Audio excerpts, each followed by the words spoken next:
au nom ya jeunesse ya Moamba. Tolobi boye précisément na ngaba.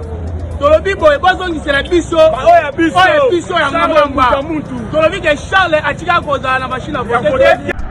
Soki ba meki ko simba pouvoir outi na ba urne. Soyez prêts to barrer bango route ameni. Mais ça aura des conséquences terribles. Ça aura des conséquences terribles. Makam nyonso goya, lek to barrer bino ba route. Bino de bozala responsable. Biso to kufa kala to zelaka to pola. Kabila vike. Makambo ya élection yo kana FCC ba monike ba okende na bango te. Ba salinde biso to sala na 2006. Ba vandi na bango. Ba boko zo ba carte. Bino boye koti na kata processus. Pour une fois dans l'histoire des élections en mboka na biso, avant publication ya ba résultat provisoire, abimisi na mpoasa, ba fraudeur, ba tricheur, bato ba bandai ko tricher même na école. Donc bango na classe bandai ko tricher. Plus de 80 personnes. Le Denis Kadima à la kisike azalaka membre à UDPS. Parce que on sait très bien en politique, les loups entre eux ne se mangent pas. Celui de Denis Kadima, là, il membre à UDPS, il ne pouvait pas invalider les membres de son parti politique. Biloba Loba. Nous n'avons pas appris la tricherie. Donc, Bino Boba Denis Kadima, membre à UDPS. Mais Lelo, Denis Kadima, Yewana, Abimisi, Nabatumisu ya UDPS. Bino Bato ya UDPS. Tant que gardien du temple de la démocratie, tu sais que dans le Nouveau Testament, les derniers mobilisateurs, le père Atika, boye bake bino tout bato a UDPS, oh bo sali acte, ya ko linga ko sali parti na biso, bo longwe parti na biso. Félicitations na secrétaire général Augustin Kabouya parce qu'il n'a pas attendu que attendez par 1000 chemins, il y a déjà une décision au niveau président du parti. Vous n'êtes plus membre de l'UDPS. Charles Mbutamutu. Monsieur Charles Mbutamutu, tant que gardien du temple, n'a écopé sa mise en garde sévère. N'a pas propos au outil pour l'oba. Que c'est monsieur Augustin Kabouya de amema ki oba bengi ba machine à voter. Monsieur Charles Mbutamutu. Place aux Olingo Tchamoussapi wana, la guerre que vous voulez commencer au Kokangote. Na minito yeba ke ba missile nyonso ya 10e mairie et telemi na direction na yo. Excellence monsieur le gouverneur Gentini Ngobila, avec tout le respect que je vous dois, pour justifier que ba propos ya Charles Mbutamutu, ils ont engagé Kakaye, il a tenu des propos qui ont déstabilisé l'union sacrée. Vous devez, ya ko longola na poste ya secrétaire général, ya parti na ACP. Parce que nous n'accepterons pas qu'on vende dans l'union sacrée avec un monsieur qui a accusé au cadre ya parti na biso de tricheurs sans preuve. Nous n'accepterons pas ça. Au longola parce que makambo eko risqué ening sabaki timsusu. Yo ba ebio Charles Mbutamutu. Na Congo ba ebio. Meka ko fongwa su muno na yo. Augustin Kabouya zana na rana yo. De parvenir dans la politique.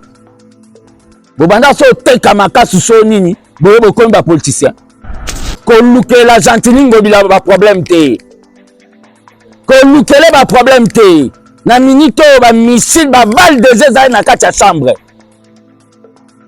Et tu regardes ni à ta gâchette. Na personne mise en garde place vendre nanga bana. Mise en garde. Les forces du progrès baïke na minito likambola le raté. C'est pour cela tant que prophète politique, j'avais déjà dit après les élections ceux qui n'auront pas donné au président de la République des députés ne seront plus membres de l'Union sacrée. Nabino Bozana Katanga, Monsieur Katumbi, peuple katangé, Moïse Katumbi a dirigé pendant 11 ans. Qu'est-ce qu'il vous a légué là-bas? Pendant 11 ans, dans le format Grand Katanga. Qu'est-ce qu'il vous a légué? Il est devenu de plus en plus riche. Il veut vous emballer maintenant dans une histoire de nous les Katangais. Les Katangais sont les Congolais. Ils ont fait le choix du président de la République parce qu'il y a eu des gens qui ont travaillé là-bas, comme Jacques Kaboula Wandani, comme Madame Fifi Masuka, la gouverneure. Il y a eu des gens qui ont travaillé là-bas.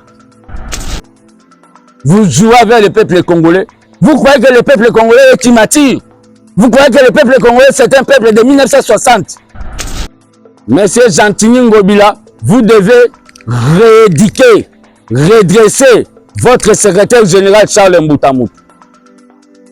Il ne mérite pas d'être secrétaire général d'un parti progressiste comme ACP.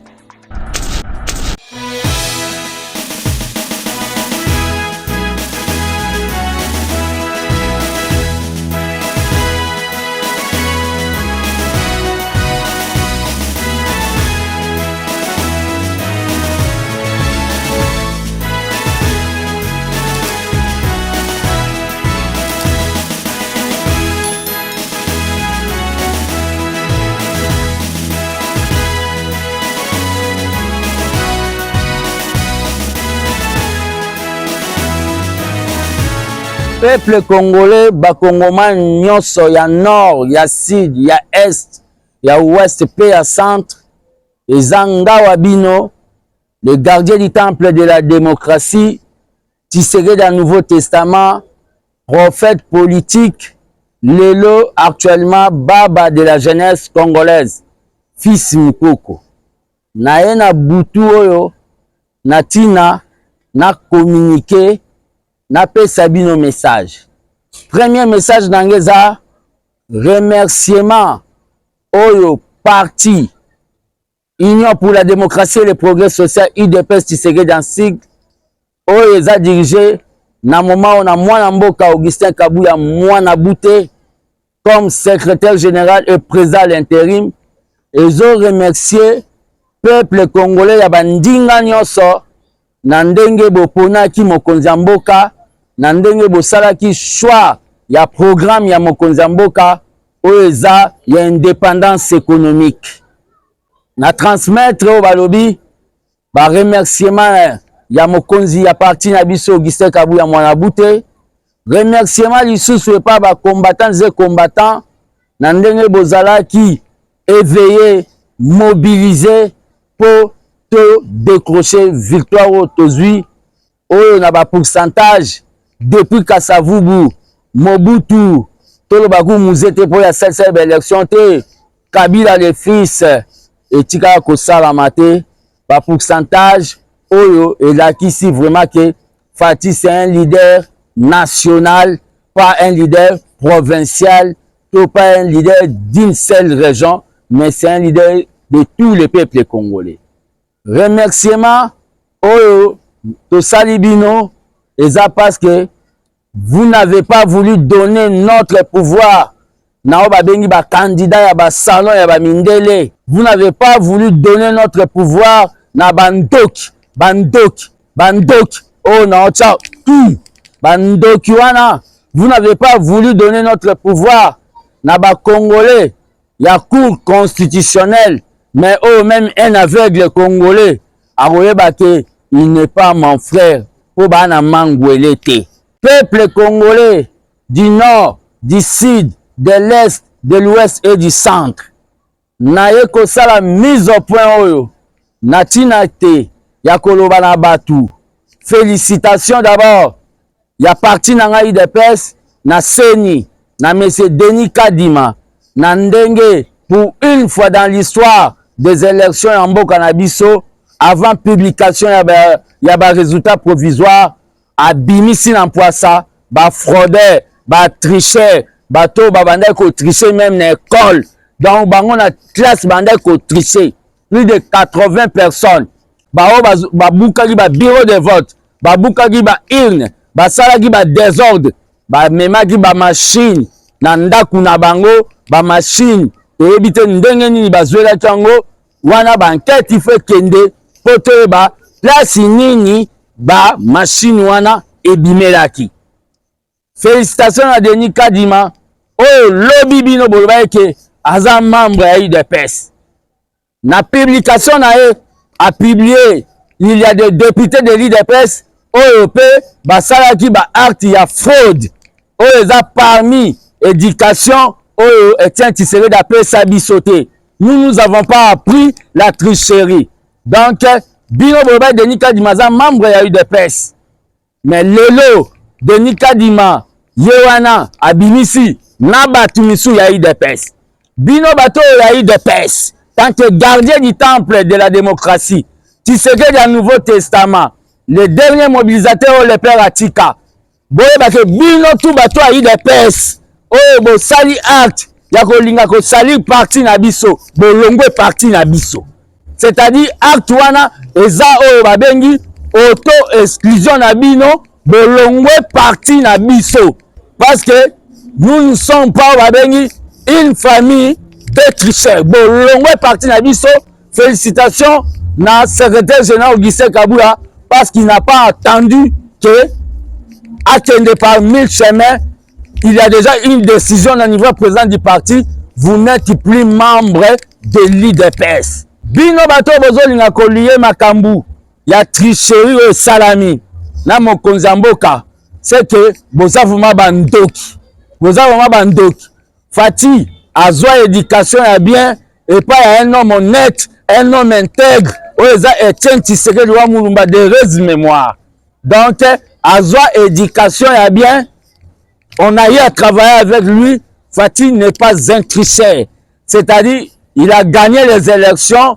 C'est pour cela, Bomona te publie on a moi, sans charge de combat. Bomona to publié on a moi na TV za radio te bureau par bureau na mboko élection na ba publié on a moi te parce que to eba que ce que Seni azo publié c'était rien que la vérité. On a publié les élections pendant la journée, ni charge de combat, c'est-à-dire ni intimidation. Charles Mbutamutu. Mais c'est Charles Mbutamutu tant que gardien du temple, na ekopé sa mise en garde sévère, na ba propos oyo uti koloba, que c'est monsieur Augustin Kabula nde amemaki o babengi ba machine à voter. Mais c'est Charles Mbutamutu. Place aux olingo tia musapi wana, la guerre que vous voulez commencer au kokangote. Au kotika kokangote. Na minute oyeba ke ba missile nyonso ya 10e mairie et telemi na direction na yo. Excellence monsieur le gouverneur Gentili Ngobila, avec tout le respect que je vous dois, pour justifier que ba propos ya Charles Mbutamutu ils ont engagé Kakaye, il a tenu des propos qui déstabiliser Union Sacrée. Vous devez ya ko longola na poste ya secrétaire général ya parti na yo ACP parce que nous n'accepterons pas qu'on vende dans l'Union Sacrée avec un monsieur qui a accusé au cadre de la partie Nabiso de tricheur sans preuve avec émotion. Nous n'accepterons pas ça. Au Longolaye, parce que Makambo Eko risqué Ening Sabaki Timsous. Ça, je le dis, j'assigne. Makambo Eko risqué Eningisa Kitinayo. Je dis encore, Excellence, monsieur le gouverneur, la qui ça n'a opinion que ma propos ya Charles Mbutamutu ont engagé Kakaye. Charles Mbutamutu, ba tutu ba luka guerre na UDPS, to vida bango, to fina bango, to sisa bango, neti mungwa, na kati ya nzungwa madeso ma famille. Continuez to silisa yo. Leader à commune, leader à zone mobile. Yo ba ebi yo Charles Mbutamutu. Na Congo ba ebi yo. Meka ko fongwa su muno na yo. Augustin Kabula zana na rana yo. De parvenir dans la politique. Bobanda so te kamaka su so nini, boye bokomba politicien. Combattants et combattants. C'est que Salami, nous devons accepter ça. Démocratie et état de droit, les ambeli à minumi balé. Des fois, il faut soit biso. Démocratie et état de droit, les ambeli à minumi balé. Oh, salami, nous félicitons Seni. Nous félicitons le Seni. Et la kisi une opinion. Le Denis Kadima à la kisi que Azalara membre à IDPS. Parce que on sait très bien en politique, les loups entre eux ne se mangent pas. Ceux qui Denis Kadima, là, il membre à IDPS, il ne pouvait pas invalider les membres de son parti politique. Biloba loba, biloba loba, biloba loba. Dans le moment où M. Charles Mboutamou, vous voulez mobiliser vos militants pour ça là, il y a 42 fois où la zone hein? Vous voulez mobiliser vos militants? Hein?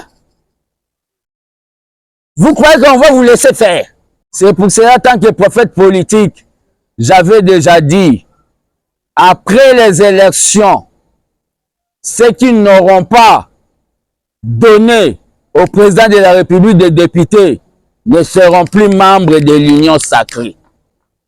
On n'a pas besoin de partis sans rendement. On n'a pas besoin de partis où ils ont assise popularité. Nous avons besoin de gens où bapesi président où babengi fruit na campagne au salaki. Monsieur Charles Mboutamoutou, il dépêche ses partis et l'inga bitumba pe et longa ango. Pour slogan la bisu à la terre non bon, l'IDPS vaincra. Koluke la gentilingo bila ba problème te. Kolukele ba problème te. Na minito ba missile ba balle de zeza na kati ya chambre. Et tu gâton ni à ta gâchette. Na personne mise en garde place vendre nanga bana. Mise en garde. Les forces du progrès baïke na minito likambola le raté. Mise en garde. Mututu a la pouvoir autorisé démocratique. Le corps a sa mauvaise interprétation de l'article 64. Article 64 de la Constitution lobby. Toute personne, tout groupe d'individus, la pouvoir na makasi, peuple a sengeli a telemela bango. C'est-à-dire pouvoir yabiso, et ça pouvoir démocratique. Ceux qui bino bomeki, koya na ba rêve na bino na ba coup d'état, boye bayango. C'est-à-dire nous allons distribuer les armes au peuple. Nous allons distribuer les armes au peuple à défendre Voanayo Atagina In. J'assume ces propos. J'assume ça. Nous allons distribuer les armes au peuple pour que le peuple à défendre la démocratie. Nabino Bozana Katanga, Monsieur Katumbi, vous êtes en train de rêver, hein? Vous connaissez le sort de Moïse Tchombe.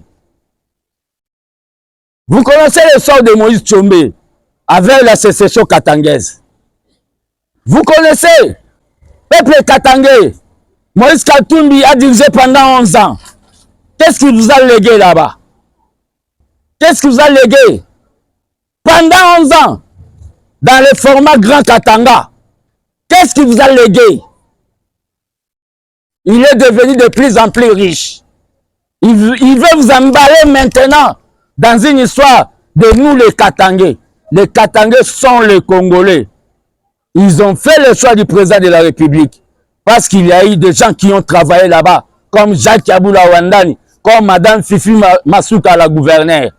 Il y a eu des gens qui ont travaillé là-bas. Ne soyez pas emballés dans des propos et des discours démagogiques de M. Moïse Katumbi, quelqu'un qui était incapable même de présenter son programme. Il a créé un prétexte d'aller dans Magamba match à Bali. Moi, président de la République, je peux laisser à quelqu'un venir défendre mon projet de société. Vous jouez avec le peuple congolais. Vous croyez que le peuple congolais est immature? Vous croyez que le peuple congolais, c'est un peuple de 1960? Tshisekedi nous a formés. Le peuple congolais n'est plus de 1960. Où vous allez venir avec vos discours là pour emballer les gens qui sont partis aux élections sans programme. Bandoki. Vous êtes partis aux élections sans programme. Vous avez que vos plans machiavéliques. Combattants et combattants. Les gardiens du temple vous disent, soyez prêts. Soki batuwana ba meki. Soki ba meki. Ko simba pouvoir outi na ba urne. Soyez prêts que vous barrez bango route ameni. Mais ça aura des conséquences terribles. Ça aura des conséquences terribles. Makam nyonso goya, lek to barré bino ba route. Bino de bozala responsable. Biso to kufa kala to zelaka to pola. Kabila vike. Makambo ya élection yo kana FCC ba monike ba okende na bango te. Ba salinde biso to sala na 2006. Ba vandi na bango. Ba boko zwa ba carte. Bino boye bo koti na kata processus. Yo faili yo. Yo madidi yo. Yo madidi yo. Faili yo. Muta kete yo. Au district ba député na oke boke élection te. Yo mo okei oko pesa yo moko. Boke kuna. Bokoti na seni kuna. Déjà en démocratie, quand vous siégez, tout ce qui va sortir, vous n'avez pas de notion. Il y a pas de définition sur la démocratie. Vous n'avez pas de notion en haut. Vous n'avez pas de notion. Hein? La démocratie, c'est la loi de la majorité, protection de la minorité. Dans bino batu bokenda ba Louvanou ba Var, ba université, celui ya na moni bino botanga na ba Colombie, ba Costa Rica, ba Venezuela. Botanga bien te bino. La démocratie a multiples définitions. Bino bosukaka, c'est le pouvoir du peuple pour le peuple. La démocratie, c'est aussi biso to école en école à Tshisekedi. Le pouvoir de la majorité, protection de la minorité. Quand vous siégez déjà, quand vous participez déjà, au nom sur le bima, et vous concernez, même si tu n'étais pas d'accord. Vous voulez nous embrouiller maintenant. Mobutu n'a rien fait dans ce pays, mais il nous a laissé la paix et l'unité nationale. Toi, Katumbi, tu veux briser l'unité nationale. Bana amino bazao. Boabo to ce pouvoir. Ou bien botambo ne bembe na biso, ou bien biso botambo alikwa bibembe na bino. Boko sa to banga bino. Monsieur Gentini Ngobila, vous devez rééduquer, redresser votre secrétaire général Charles Mbutamutu. Il ne mérite pas d'être secrétaire général d'un parti progressiste comme ACP. Il ne mérite pas. Il ne mérite pas. Aye bagabatako Simba. À cet instant, toi, Augustin Kabula, azo conserver, azo redorer image la partie nabiso IDPS. Moutaro Simba a okutana ba combattant. Je dis et je vous remercie.